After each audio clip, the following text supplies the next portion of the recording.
Hi guys. ரொம்ப ஃப்ரஸ்ட்ரேஷனா இருந்துச்சு. என்ன பண்ணுறதுன்னு தெரில. அதான் யூடியூப் இருக்கே. இது ஏன் ஃபர்ஸ்ட் வீடியோ சும்மா ஏதாவது பண்ணலாமான்னு பார்த்தேன். ஃபர்ஸ்ட் வீடியோன்னு கிளியராகவே தெரியும். இப்போ பாருங்கள், ஒரு எடிட்டும் இல்லாமல் இப்படியே உட்காந்து பண்ணிகிட்ருக்கேன். அதான் ஆக்சுவலா என்ன, நம்ம என்ன தான் எஃபோர்ட் போட்டாலுமே என்ன நம்மளுக்கு ஒரு ப்ராப்பர் இது வரமாட்டேங்குது. ஒரு சாட்டிஸ்ஃபேக்ஷன் வரமாட்டேங்குது. எப்பவுமே ஏதாவது ஒரு நெகட்டிவாவே மைண்ட்ல ஓடிட்டுருக்கு அப்படின்னு யோசிச்சுட்டு இருந்தேன்.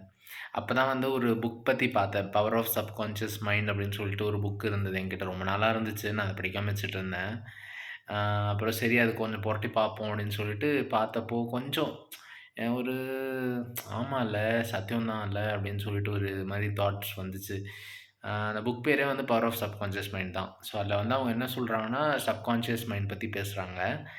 அ இந்த புக்கு தெளிவா என்ன சொல்லுது அப்டின்னா, 2 மைண்ட் இருக்கு மொத்தம் அப்டின்றாங்க. ஒண்ணு வந்து நம்ம கான்ஷியஸ் மைண்டு, இன்னொன்னு சப்கான்ஷியஸ் மைண்ட் அப்டி சொல்றாங்க. கான்ஷியஸ் மைண்டுன்றது வந்து எல்லாத்துக்கும் நம்ம கிட்ட பெர்மிஷன், ஒரு கேட் பாஸ் மாரி இருக்கும். நம்மளுக்கு ஒரு கண்ட்ரோல் இருக்கு அதுக்கு. கெட்டது என்ன, நல்லது என்ன அப்டின்னு சொல்லி நம்மளுக்கு தெரியாத மாரி பண்ணும் அது. இப்போ சப்கான்ஷியஸ் மைண்டு என்னன்னு பார்த்தா, அதுதான் வந்து ஒரு குழந்தை மாரி. நம்ம என்ன நெனைக்கிறோமோ, அது வந்து அது உண்மைன்னு நெனைச்சு நம்பிடும். இப்ப நம்ம வந்து நெகட்டிவாவே ஃபீட் பண்ணிட்டுருக்கோம் மைண்ட்ல அப்டின்னா, ஆல்மோஸ்ட் நம்ம மைண்ட் வந்து அந்த நெகட்டிவ் எப்படி அச்சீவ் பண்றது அப்படின்னு சொல்லிட்டு அத பார்த்து ஓடுமாம்.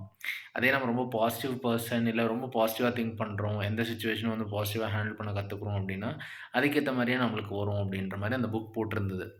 அப்ப நான் யோசிக்கிறப்போ எனக்கு அந்த ஒரு ஹேபிட் இருக்கு. கொஞ்சம் ஓவர் திங்க் பண்ணுவேன். இல்ல சில டைம்ஸ் வந்து இந்த நெகட்டிவான தேவையில்லாம சில நெகட்டிவ் தாட்ஸ் என் மைண்ட்ல வரும். அந்த மாரி தாட்ஸ் உங்களுக்கும் வருமான்னு சொல்லுங்க. எனக்கு அந்த மாரி அடிக்கடி வரும். ஸோ நான் அதான் இப்ப பிராக்டிஸ் பண்ணலான்ட்டு இருக்கேன். கொஞ்சம் எப்பவுமே பாசிட்டிவா இருக்கிற மாரி, இல்ல தேவைக்கு அதிகமா ரொம்ப போட்டு மனச குழப்பிக்காம இருக்கலாம் அப்டின்ட்டு இருக்கேன். உங்க ஒப்பீனியன் என்ன?